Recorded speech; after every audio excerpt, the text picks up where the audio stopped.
Como todos ustedes saben, la importancia de la empresa de café en Puerto Rico, y esto es a modo de repaso, ¿no?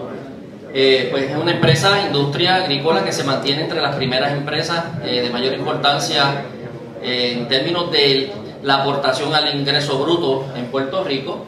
El cultivo de café pues representa en esta aportación económica el principal negocio de una zona geográfica en Puerto Rico, donde hay cerca de 22 municipios que dependen esa economía de esta industria, que no hay fácilmente otro sustituto.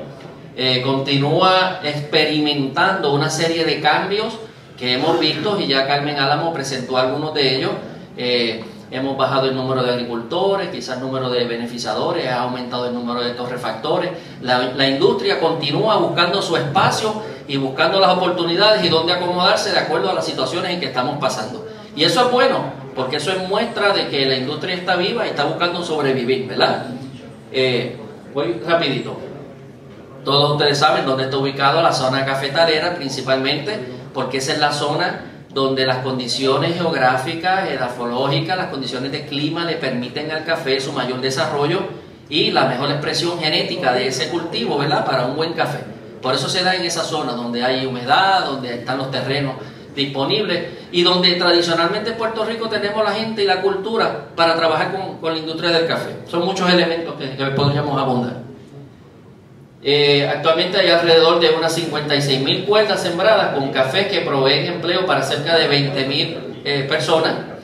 De estas cuerdas de café se estiman unas 54.000 cuerdas de café arábigo y unas 6.000 cuerdas de café robusta, y se han identificado alrededor de 132 beneficiadores de café en la isla y unos 39 torrefactores. Esto es lo que nos dicen las estadísticas. Sabemos que eso está cambiando continuamente. De hecho, si ustedes revisan las estadísticas del Censo Agrícola Federal, no concuerdan nunca con las del Departamento de Agricultura Estatal, porque la muestra a veces no son las mismas. Donde se identifica agricultor para efectos del Censo Federal es una clase de agricultor, y lo que muestrea el Departamento de Agricultura es otro. Pero a veces sacamos promedios, y eso es con lo que nosotros trabajamos, con estos promedios. ¿Qué cosas han estado ocurriendo en la industria cafetalera en los últimos 50 años? En términos de cuerdas en cosecha, para los años 60 llegamos a tener como unas 160.000 cuerdas sembradas en Puerto Rico. Hoy día estamos por ahí cerca de las 38.000 cuerdas, son los últimos datos estadísticos que tenemos. Estamos hablando de que hemos tenido un descenso en estos 50 años, hemos perdido casi un 76% de lo que había en aquella época. En términos de producción de café, en estos 50 años aproximadamente, en la época del 60 llegamos a producir sobre unos 395.000 quintales. Hoy día estamos produciendo cerca de unos 85.000, y algunos dicen que un poco menos cuando salgan las estadísticas de este año, por ahí cerca de los 70.000 quintales. Quiere decir que nosotros hemos tenido una reducción en estos 50 años de casi un 78% de ese espacio que tuvimos en una época en el 60. En precio a nivel de finca, pues es lo contrario. El precio del café para los años 60 estaba por $57 más o menos el quintal, base pilado. Ahí hemos tenido un aumento de aproximadamente un 500%. Pues el precio hoy día estaba en 286 o un poco más, y ese ha sido el incremento en el precio que hemos tenido, ¿verdad? En términos del valor bruto en la finca, y aquí pues fíjense en esto, nosotros hemos llegado a aportar a la economía agrícola, ¿verdad?, del país. En esa época del 90 estábamos por 63 millones, 63.2 millones. Hoy día la industria está aportando lo que es el ingreso bruto, cerca de unos 20 millones de dólares. Hemos reducido esa aportación, ¿verdad?, sustancialmente. Ahora, esos 20 millones, si nosotros le aplicamos el factor multiplicador de un 2.62, que es lo que aportaría, ¿verdad?, a la economía, pues estamos hablando de unos 54 millones, más o menos, que es lo que estaría generando la base bruta con más o menos ese factor multiplicador.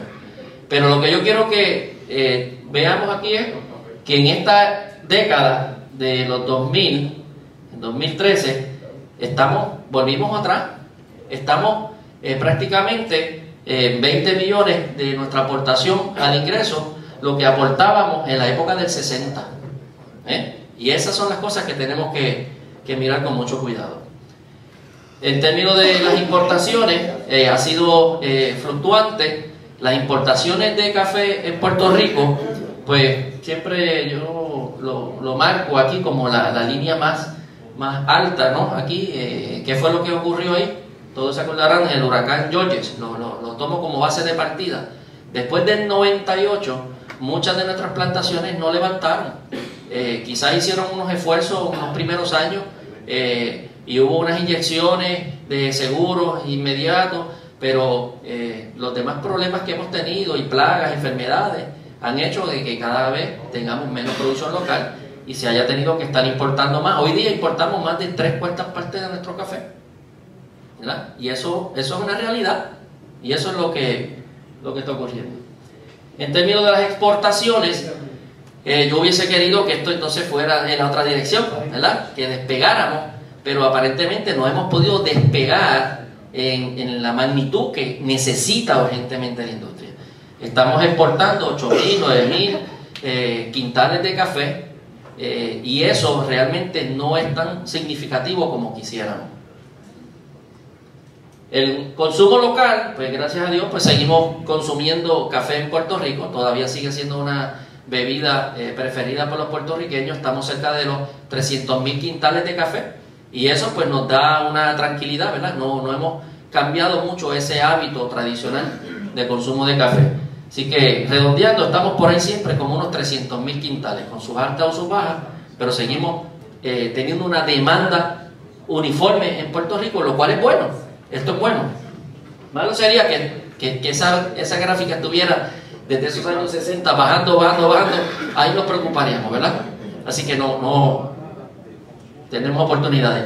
Esta gráfica siempre me gusta mencionarla, porque cuando hablamos del café que se está cosechando en Puerto Rico y por qué no llegamos a obtener los precios más altos en la venta del producto, miren, esto fue una serie de experimentos que hicimos en el campo, donde íbamos a los beneficiados de café a coger muestras, ¿verdad? En el recibidor del café que llegaban los agricultores a venderle ese día, y que le pagaban como café primera, ¿ves? Café maduro. Y nosotros cogíamos, ¿cuál es la partida maduro? Esta, pues de ahí cogíamos una muestra, nos la llevábamos al laboratorio, la estudiábamos. Y eso lo hicimos en beneficiados de altura y beneficiados en la zona de medianía, ¿verdad? Y lo hicimos al principio, en el pico y al final de la cosecha. Y nosotros encontramos que en esa partida de café maduro que está comprando ese beneficiador, el café que trae el agricultor, fíjense en la extrema izquierda, donde las primeras 3 columnas, que significa pues el principio, el pico y al final de la cosecha, en las 3 en altura teníamos de un 11 a un 17% de café verde en esa partida, café verde que se iba junto con el maduro. Teníamos aproximadamente de un 25 a un 22 de café pintado, y un 58, 53 de café maduro, que es el que debía estar ahí. Y teníamos en esa partida sobre un 8 a un 10, 12% de café quemado o sobre maduro. Pero eso es lo que nosotros estamos comprando como café maduro primera. Y cuando lo evaluamos y comparamos en los beneficiados de medianía, los datos eran similares, muy similares. Lo que quiere decir que el agricultor se está a veces viendo o obligado, vamos a decirlo así, de coger un café que no es de excelente calidad para llevarlo y recibir un beneficiado. Y ahí empiezan los argumentos de, bueno, pues no tengo con quién cogerlo, eso es lo que me coge el cogedor, si lo ahorro mucho se me va, y todas esas cosas que son reales. Pero eso refleja esto, y cuando nosotros vemos estos datos, jamás ese beneficiador va a tener los rendimientos que quisiera tener por el café que vende. Y entonces empiezan los argumentos de que si es la sequía, si es el cambio climático, es la variedad, algo pasa malo aquí, que no me está dando las 4 libras de rendimiento, y me da menos, y cada vez me da menos. Pero cuando nosotros vemos esto, jamás le va a dar, ¿verdad? Quería traerlo En términos de número de recogedores de café, esto está en una tendencia un poco peligrosa. Hemos tenido una reducción desde el 2006, 2007, 2008, 2009. Hemos ido perdiendo cada vez más obreros en el cafetal, y estos son los que se reportan básicamente en los programas del Departamento de Agricultura, que cogen bono agrícola o que cogen algún tipo de subsidio, y cada vez menos personas se están acogiendo a estos programas, ¿verdad? O no sabemos si es que sigue habiendo esos agricultores o el dueño de la finca no se está acogiendo a los programas o no se están reportando. En el número de obreros, cuando vamos a otras estadísticas, nos dicen que estamos hablando de que en el número de trabajadores en el sector agrícola como total, hemos bajado los 17.000 trabajadores, y para el número de trabajadores en el sector de café, con lo que está en el año trabajando, lo que tenemos para todas las operaciones, estamos hablando de 1.868 empleados. Yo lo veo muy bajito, muy bajito. Aquí hay que revisar estas estadísticas, pero es la mejor herramienta que tenemos en este momento. La tendencia, sí, puede que sean 1.000 más, 1.000 para arriba, o quizás 1.000 para abajo, no, pero la realidad es que estamos viendo una tendencia que sigue reduciéndose. Menos personas están yendo a trabajar a la zona del café, y esa es la tendencia. En términos de subsidios, lo que recibe la industria de café, yo le dije que está aportando unos 20 millones al ingreso bruto, ¿verdad? Pero está recibiendo en ayudas directas del Departamento de Agricultura cerca de unos 8.6 millones de dólares. Y la mayor partida se va en subsidio salarial, que se lleva 3.7 millones de dólares. De ahí es que muchos están a veces subsistiendo, ¿verdad? Esa es la partida que el agricultor pues recibe, y con eso pues cuadra la nómina de esa semana. Pero realmente sí hay una inyección de dinero que se está acercando peligrosamente a la mitad de lo que produce la industria. Produce 20 y estamos por 8.7 en incentivo. Ahorita ya está en 10 y ya estamos casi en la mitad. Y ustedes recordarán que lo que decidió el que se cerrara la industria de la caña en Puerto Rico fue que cuando cruzó esa curva de que eran más las ayudas que lo que generaba la industria, llega un momento que el banco gubernamental y el gobierno dice: no más, hasta aquí llegué, no te puedo seguir dando porque ya no generan ni para pagar lo que yo invertí. Y esa curva, no nos podemos acercar a esa curva, tenemos que alejarnos, que cada vez con menos incentivos pues sea más eficiente. Eso es lo ideal.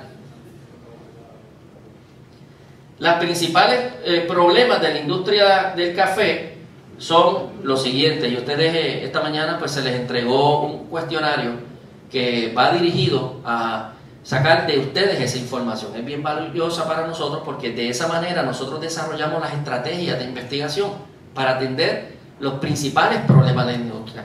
Cuando hablamos de los principales problemas, el primero que casi siempre suena por ahí es la escasez de mano de obra, en especial para el periodo de cosecha.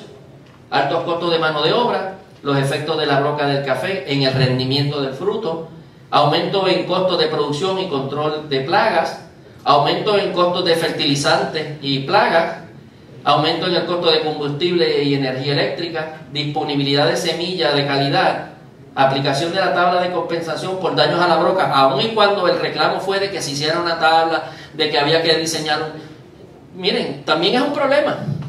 Aunque está la tabla, hay una manera de definir por la partida que llega al beneficiado cómo saber si el café está defectuoso o no, pero en la mecánica de implementarlo implica un problema adicional al agricultor. Reducción de los incentivos, producción de dificultad de financiamiento para inversión en tecnología, y aquí cuando hablo de inversión en tecnología es que muchos agricultores quieren invertir en mejorar sus sistemas de beneficiados, quizás poner placas solares, pero todo eso es costoso, y cuando usted como beneficiador va al banco y le presenta su libro de cuántos son sus márgenes de ganancia y va a invertir en un proyecto de 100.000, 200.000 dólares, pues tiene problemas de financiamiento. No es un negocio que todo el mundo le está prestando fácilmente en este momento, ¿verdad? Así que sí hay unos problemas de financiamiento. Deficiencias en transferencia de tecnología y educación empresarial, y control de precios de DACO y ajuste en precios por debajo de la necesidad real, porque esta es una industria que los márgenes de ganancia los determina el propio gobierno, ¿verdad? Así que esos son los principales problemas que se han identificado Yo no creo que haya alguien aquí que diga que saquemos alguna de esas, ¿no? Sí, 5. Así que las prioridades de investigación, de esas necesidades, el programa de investigación de la estación experimental tiene estas prioridades: estudios en el control integrado de manejo de la broca. Los que están en bold, en letra oscura, ya son los que estamos atendiendo y son los que ustedes vieron en ese cuestionario que se les entregó. Son las mismas, no las voy a discutir. Las que están en clear, que son, por ejemplo, estudios sociológicos sobre condiciones de empleo de la industria del café, estudios económicos de cultivos alternos y estudios sobre prácticas, quizás no las estamos atendiendo con mucha fuerza por los recursos o por personal o por las propuestas que sean, pero todas las demás ya las estamos atendiendo. Y hoy en la tarde, después del almuerzo, vamos a ver esto de nuevo, porque vamos a ver qué es lo que ustedes en ese cuestionario nos dicen a nosotros que deben ser las prioridades, en qué orden van a estar las prioridades. Actualmente el programa de investigación tiene un grupo, un core, ¿verdad?, de investigadores bien comprometidos con la industria y están haciendo todos los esfuerzos por atender estas prioridades. En el área de cultivos y producción tenemos al profesor Wilmar González, al doctor José Dumas, que está trabajando en el área de café, caracterización química del café, el doctor David Sotomayor, que está aquí también presente. De hecho, quiero hacer la salvedad, todos nuestros investigadores de café están aquí presentes hoy, lo cual es muy bueno. Está Arnel Rodríguez, Arnel se excusó, es el único que está afuera, y Luis Pérez Alegría, que también está haciendo estudios con el Cisco, la pajilla quemada, ¿no? ¿Cómo se llama? El pergamino.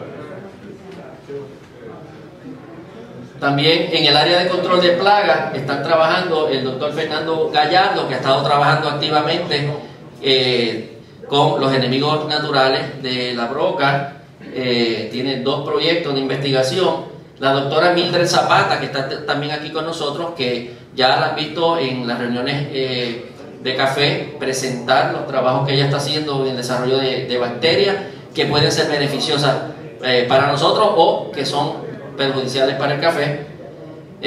También está Wilfredo Robles, que recientemente se incorporó al grupo de café en el área de pesticidas. En el área de ingeniería agrícola pues está el doctor Javier Huerta, el doctor Joaquín Chong, que está haciendo trabajo con composta, Francisco Rodríguez, el doctor Francisco Rodríguez y el doctor David Serrano, que fueron los que presentaron los trabajos que están haciendo con ingeniería en el área de beneficiados de café, y Carmen Álamos, que está desarrollando los modelos para el mercadeo de café. Este es el grupo de trabajo que tenemos en este momento, y otras propuestas y otros compañeros que se van a ir acercando a cumplir esta encomienda. Como ustedes saben, esta es una industria bien particular. Miren, cuando se estableció el fijar el precio del café en Puerto Rico, que fue para los años 1970, que se fijó el precio del café, la libra de café era a 1.4, pasaron 16 años y no fue hasta el 1986 que se hizo una revisión del precio y se subió a 3.12. Después de esa revisión pasaron 5 años más y no fue hasta el 1991 que se subió a 3.64. Y de ahí pasaron 14 años más y no fue hasta el 2005 que se subió a 4.25.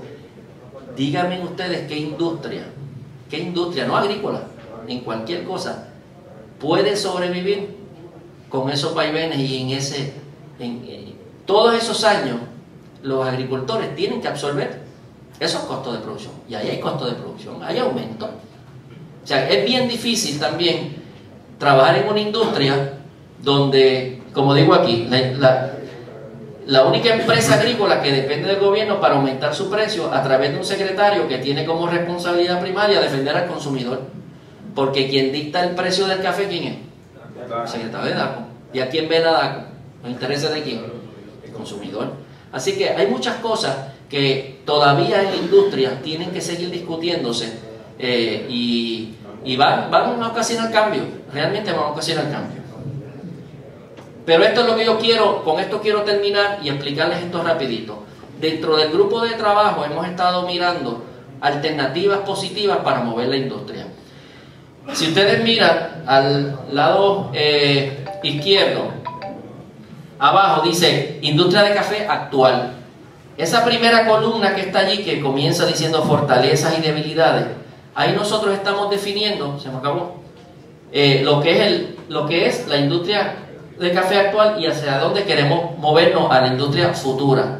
Si nosotros hacemos un análisis de fortalezas y debilidades de lo que es lo que somos ahora, en el medio lo que nos falta por hacer y en la última lo que queremos hacer, vamos a encontrar unas cosas bien interesantes. Por ejemplo, lo que somos ahora, que somos hoy día, entre la fortaleza, es una industria que tiene protección gubernamental, tenemos una experiencia de más de 300 años en la industria, hay demanda en Puerto Rico y en el mundo por nuestro café, tenemos los mecanismos de publicidad, tenemos apoyo de gobierno, continuamos entrenando personas en el área de catación, o sea, tenemos una fortaleza muy importante. En las áreas de debilidades, pues tenemos altos costos de producción, escasa mano de obra, excesiva reglamentación gubernamental. Ya tenemos definido una serie de áreas en las cuales actualmente nos está imposibilitando movernos, ¿verdad? Si nosotros miramos hacia dónde queremos ir, hacia la exportación de café especial, lo que queremos hacer, ¿verdad? ¿Qué fortalezas tendríamos? Bueno, identificar qué cantidad de café nosotros podemos producir para exportación. Eso tendríamos que definirnos. Y ahí entran lo que son las zonas, ¿verdad?, de denominación de origen, qué calidad de café vamos a producir, cuáles son los parámetros del café que vamos a vender, a quién se lo vamos a vender. El mercado de exportación de café especial como alternativa, participación en organizaciones como el SCA, el Specialty Coffee Association, ¿verdad? Creación de la Copa de Café de Puerto Rico. Todas esas son las cosas que tendríamos que hacer. Entre las debilidades, pues tenemos que bajar los costos de producción, aumentar el ingreso por calidad, tendremos que aumentar la fuerza laboral. Si no tenemos con quién coger el café, pues estamos hablando ¿verdad?, en las nubes. Pues hemos identificado una serie de cosas que tenemos que hacer. Lo que está en el medio, para lograr aquello, ¿verdad?, de lo que somos y lo que queremos, está eso en el medio. En el medio, entre la fortaleza, bueno, accesos al mercado norteamericano. Hay países en el mundo que quisieran tener los accesos que nosotros tenemos directo a Estados Unidos y al mundo. Nosotros tenemos unas ventajas competitivas en términos de acceso, de programas federales, infraestructura, comunicación, investigación. Debilidades, no hemos definido nuestra característica de café. ¿Cuál es el café gourmet en Puerto Rico? ¿Cuál es la categoría del mejor café de Puerto Rico? ¿Qué es el café de Puerto Rico especial? Vamos a empezar por ahí. Tenemos que crear un organismo que fiscalice y que vele que eso se cumpla, que no venga alguien que produce un mal café y trate de venderlo como un buen café. Hay que proteger ese que está haciendo los esfuerzos. Hay que crear lo que es el branding, la denominación de origen, y ya hemos definido también una serie de cosas que nos hacen falta hacer. ¿Okay? Así que dentro del grupo de trabajo de la estación experimental vamos a estar llamando, ¿verdad?, y haciendo reuniones continuamente con distintos miembros ¿verdad?, del grupo de café, para poco a poco ir atacando cada una de estas áreas y realmente desarrollar un plan estratégico para mover la industria del café. Y ahí pues está Carmen Álamo y todo el grupo de café que va a estar trabajando con esto. Así que esta parte de los resultados la vamos a dar por la tarde. Vamos a ir al almuerzo ahora y volvemos aquí después del almuerzo y seguimos con esta charla. ¿Está bien?